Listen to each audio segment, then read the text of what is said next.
From CBS New York, NYC data shows heat kills more blacks than any other group of New Yorkers. Is that really the path you want to go down right now? Because you could also just say, well, there's a certain group of New Yorkers who are harming black New Yorkers more so than they're harming any other group of New Yorkers, but you can't talk about that. And I guess that could also go for the Venezuelan migrants at this particular point in time, but you certainly can't talk about that either. And this is obviously pure propaganda, right? The sun monster, oh, the weather is racist. We all remember when they sent out that weird old lady man in a female army suit to tell you that, oh, the climate sun monster is coming to get the black people.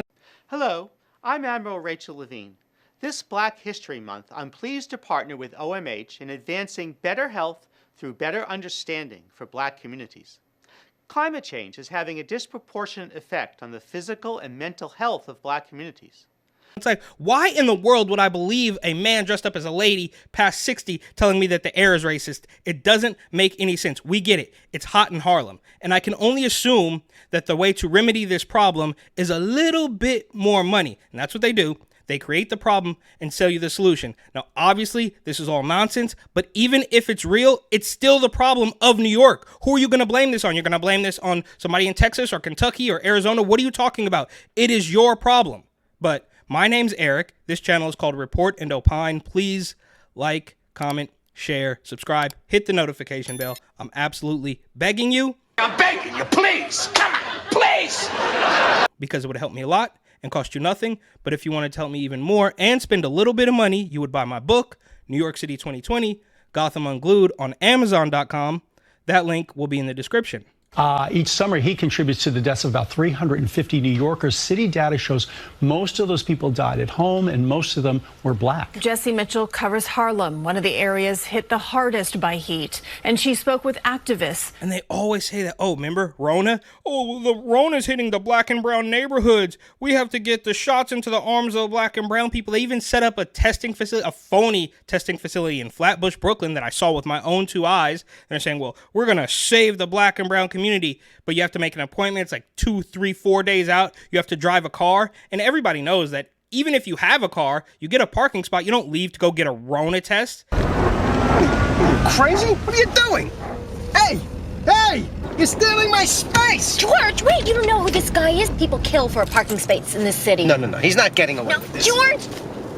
Hey, what are you doing? I think I'm parking my car. You can't do that. You can't just sneak in from the back like that. I'm not sneaking. I didn't even know you were parking. You were just sitting there 3 spaces up. Well, if you didn't think I was parking, why did you put it in head first? Well, that's the way I park. So it's all absolute money grab nonsense. And I'm going to mention the traffic cones, which very few will understand, but it is a money laundering scheme to the max. Advocating for solutions. New York City's health team has been tracking a troubling trend. Heat kills twice as many black people as white people. Is there anything that is not racialized? I mean, could there be one single thing in the entire state of New York that is not all about race? Caleb Smith is a resiliency coordinator for Harlem's We Act for Environmental Justice. A resiliency coordinator for Harlem's We Act for Environmental Justice? That is just gobbledygook, word salad, money laundering nonsense. Where they're studying the data behind the disparities. The most heat vulnerable now are neighborhoods that were previously redlined. It's nearly a 1-to-1 if you look. Oh my word, give me a break, bro. You're gonna bring on this weird, effeminate guy with a crazy haircut to tell you that the heat is all because of redlining? And bro, you had decades to take care of this and they just couldn't get it done. But now it's an issue and we need a little bit more money to fix the problem.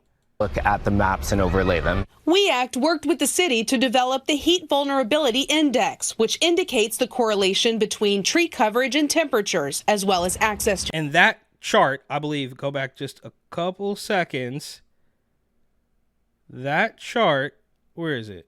Yeah, here we go. So this chart, I believe, is from the New York City Health Commissioner's Office, which is quite clearly compromised, if you wanted to put it nicely. Go through their Instagram, go through their Twitter. They totally make everything about race, from weirdo prep pills to Rona, and now even the heat, every single thing. They have nothing left. There's literally nothing left. If you were doing good, you would have eliminated that, but you have to create a problem to tell people that we're going to solve it. Correlation between tree coverage and temperatures, as well as access to air conditioning and average income levels. Heat guns like this can show just how much impact shade can make, with a difference of at Well, we have a thermometer, and we're going to tell you how different the temperature is between the sun and the shade. least 10 degrees. And one WEAC member walking north using this gun found the temperatures rising with each street number. Not only are these neighborhoods hotter, they're also home to lower income families who may not have access to air conditioning,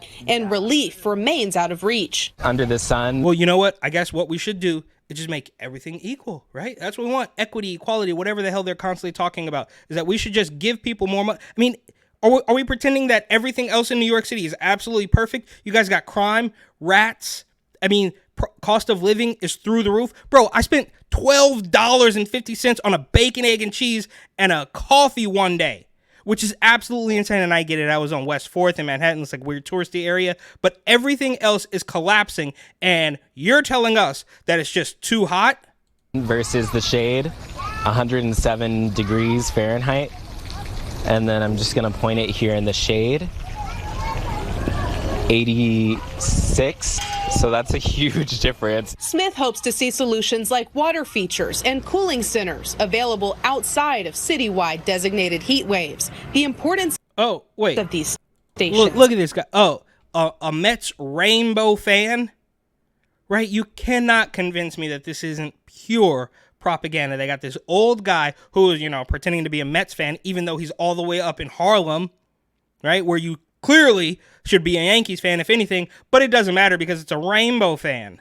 Especially for seniors, is not lost on the staff at Inwood's Isabella Center. To be able to beat the heat and get some cool air and some hydration is very important for their safety. Yeah, they got to beat the heat. And I saw recently a graphic from Pix11 or some New York City local Instagram account that was like, it's 89 degrees in Manhattan. You guys better be careful. Give me a break, bro. Why don't you go to Arizona? Why don't you go to Texas? It's just not that bad. And they create problems out of absolutely nothing.